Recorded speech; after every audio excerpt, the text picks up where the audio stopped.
My name is Mark Kollar, and this is Retirement Income Strategies Pro. Real life story number 2, and you want to listen very carefully because you don't want this to happen to you. When I was host of Retirement Income Radio here in Chicago, a caller told me he lost his job 5 years earlier because of COVID. He wanted to find something to do, so he decided to become his own financial advisor and start buying and selling in what he calls himself at that time as a day trader. However, he was in a complete panic. And make sure while we're on this subject, click in the comments section below to get our free report so what I'm about to tell you doesn't happen to you. This man who called in to the radio show, he was 62 years old.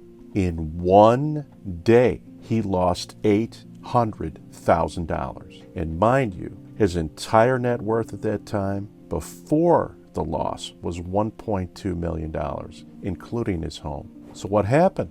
A stock jockey got in touch with him on the phone somehow. He didn't know how. He got his number either through an investment club that he was part of or an online forum. He wasn't really sure. But he listened to this stranger regardless. The broker promised him a 5% fail-proof return if he just wired $800,000. That's called a pump and dump. If any of you have seen Wolf of Wall Street, you might want to watch this. That's a classic example of the problem with online day trading. There's no filter for your emotions. Just press a button. Here's the truth. Wall Street makes it look so easy. However, it's just like a casino.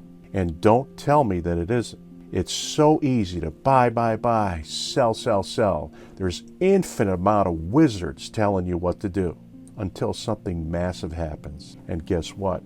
You're on your own and there's no way out. Here's my question for you.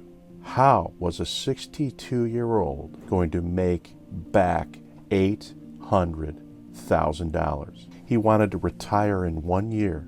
And this was his last big risk trade to make a quick $40,000. Now, what do you think he's going to do?